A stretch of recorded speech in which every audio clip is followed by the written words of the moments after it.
Bom dia a todos! Como prometido, né? Semana passada eu fiz um post falando sobre desvio de função.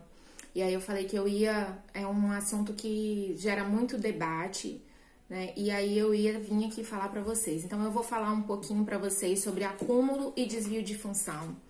E vou dar umas dicas aí sobre a questão da prova, tá bom? O acúmulo de função acontece quando?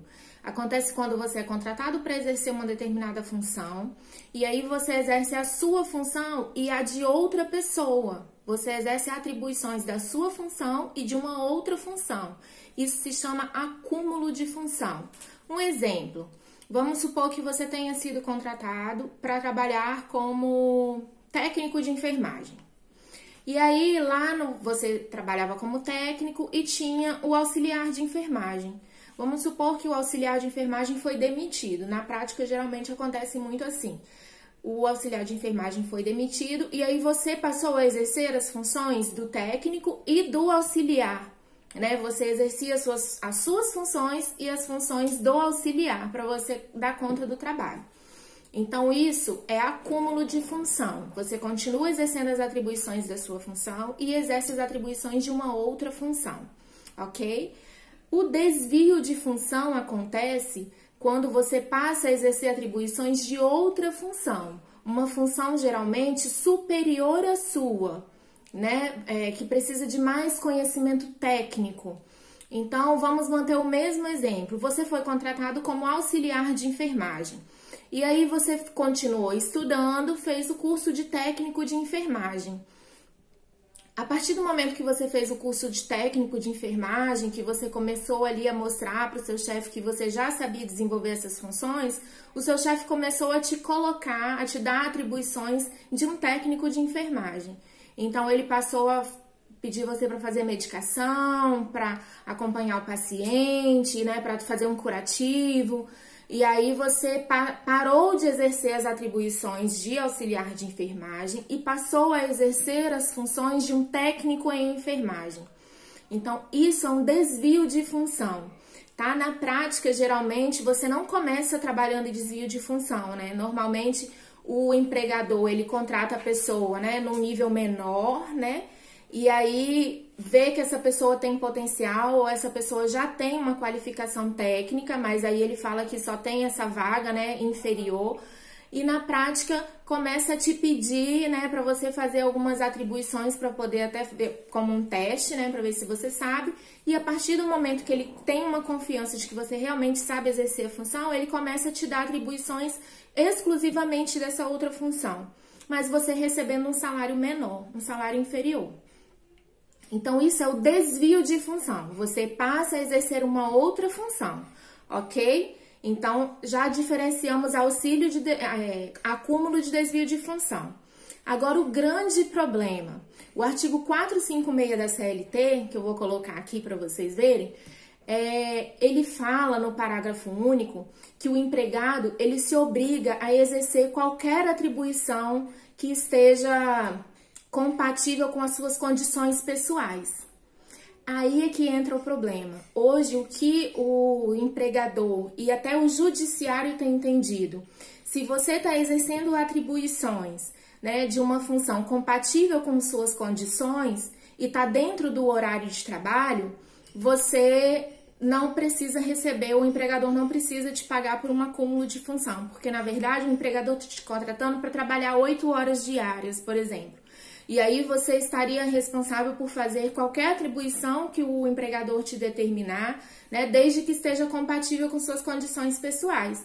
Então, esse artigo, ele acaba dificultando a gente conseguir, né, judicialmente, essa questão do acúmulo e do desvio de função, a não ser que seja algo muito discrepante, entendeu? Por exemplo, você é contratado como um técnico e passa a exercer a função do enfermeiro, por exemplo, né? Assinando como responsável ali pela equipe, como responsável pelo paciente, aí já é uma questão mesmo, assim, uma diferença muito gritante. Então, o judiciário daria esse desvio de função. Mas na prática, por exemplo, pessoalmente, eu sempre achei um absurdo os motoristas de seletivo que também recebem a passagem, ou seja, eles acabam exercendo a função de motoristas e cobradores. Se quem pega ônibus, né, que é uma realidade, assim, pelo menos para mim e para a maioria dos brasileiros, a gente que pega ônibus sabe. Então, o motorista do seletivo, ele acaba muitas vezes, enquanto você tá pagando a passagem, ele já sai com o ônibus, já tá dirigindo e olhando o troco, e aí acaba meio que perdendo, né, essa atenção que ele precisa ter como motorista para poder exercer a função de cobrador. E isso, né, na justiça acabou gerando muitas ações, e no começo eles até conseguiam, né, esse acúmulo de função, mas aí dos últimos anos para cá, o judiciário tem aplicado esse artigo de lei, né, esse entendimento de que não é um acúmulo de função, porque está dentro das condições pessoais dele. Eu, né, como falei aqui, discordo, mas é o entendimento que está sendo utilizado hoje, tá bom? Então, assim, se você exerce um acúmulo de função ou um desvio de função, você precisa produzir muitas provas, né? Você precisa já ir colhendo essas provas, tirando foto, né? Tirando foto de documento onde você assina como responsável, por exemplo, que deveria o seu chefe estar assinando, né? Acúmulo de função. Às vezes você fica muito sobrecarregado e você precisa fazer hora extra, né, para dar conta das duas funções, para você exercer as suas atribuições e as atribuições da outra função. Então, às vezes a pessoa trabalha aí 1, 2 horas extras, ou às vezes não pode fazer horário de almoço, né, o intervalo entre a jornada para dar conta da demanda.